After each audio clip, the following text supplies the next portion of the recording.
ball joints installed and the cotter pins, time to put the steering arm on, if it's not on already.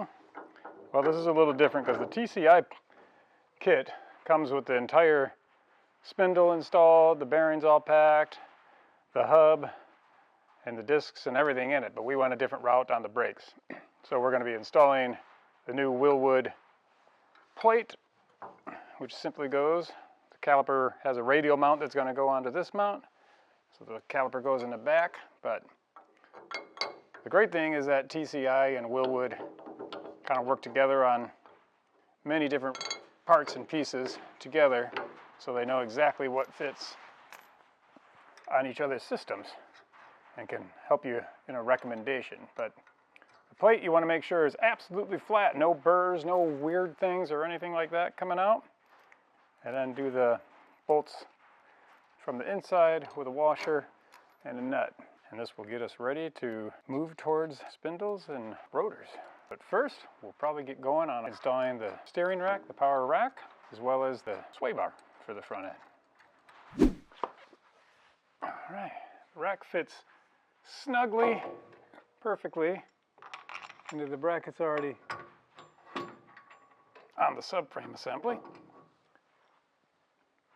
You've used one big washer on the outside, and then you'll put one smaller washer with the nylock lock washer on the inside. And we'll get it tightened up to 100 foot-pounds like they request.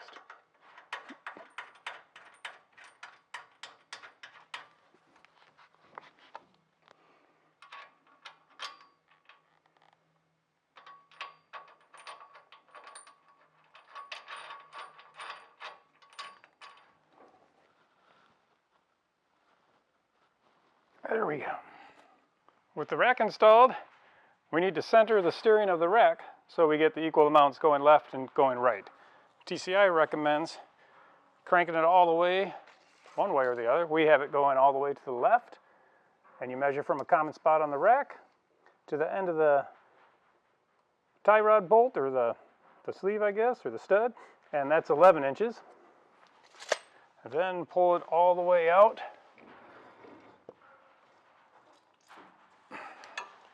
Way out. Measure again from the same spot.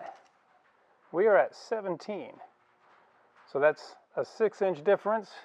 Divide that by 2, which is 3, and add it to the smaller number when it was all the way that way. So we had 11 inches plus 3 is 14 will get us centered. So you want to get it to where it's 14 inches. Close, oh so close. And there we go at 14.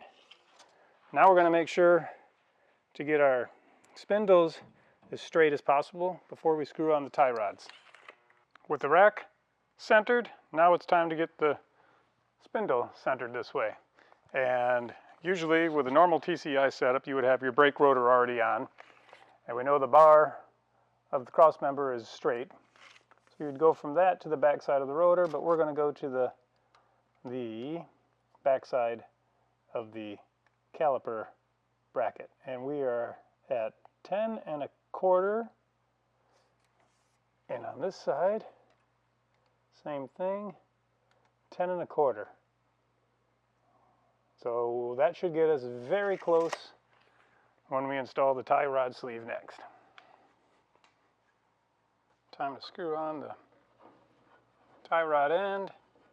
Try not to move anything, or you got to back up and start over again. But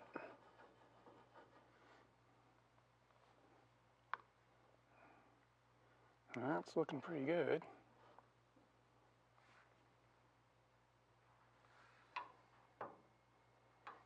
Gonna go one more turn.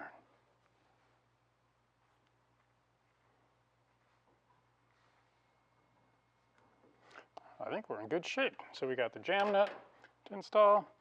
The castle nut goes on and you torque it to 75 foot-pounds. Be sure to put a new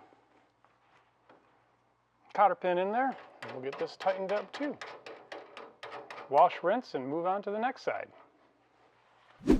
Lastly on the list for suspension parts anyway is the sway bar. TCI supplies a all ready to bolt in 1-inch sway bar. It's going to go down, comes with the urethane bushings of course. It's going to connect to the control arms with a couple heim joints, and then these brackets right here on the front cradle are going to secure the bushings with these brackets. So we're going to start with our heim joints for the sway bar. You want to screw them in to get the shortest length, and then you'll adjust the neutral position once the car is on the ground. But so screw them in to where they're short. Want the male one on the bottom, and look for this machined diameter screw with a washer. Pop it through. They provide a lock nut for the back as well. And we'll go ahead and get that tightened up. Yeah, wrong size.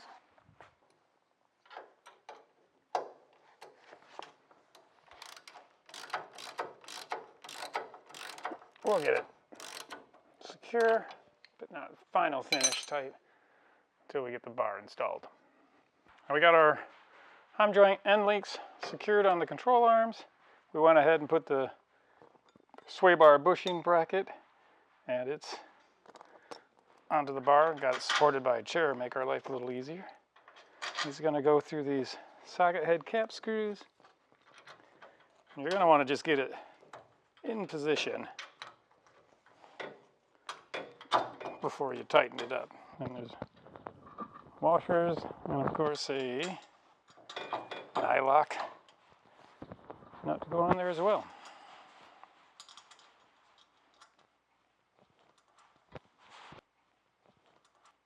Put that on there.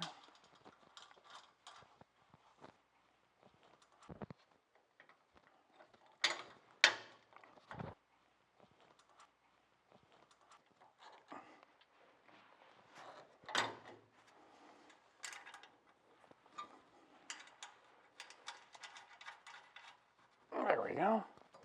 We'll get the other side. The bar in place. You get these machined socket head cap screws. It goes in on, they thread right into the bar. Just make sure, that's why you leave everything a little loose to get things started. There we go, that one's started. Snug it up a bit before we go do the other side, and that's gonna nearly do it for the suspension.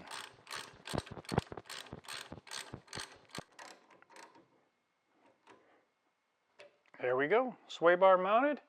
That about does it for the whole TCI front suspension, at least in the way of suspension side of things. Next up, of course, we have the hood hinge brackets.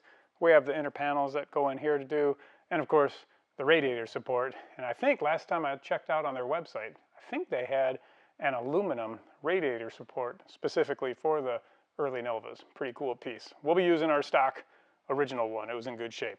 But that's it for the front end install. Stay tuned for the next chapter in the Nova coming up.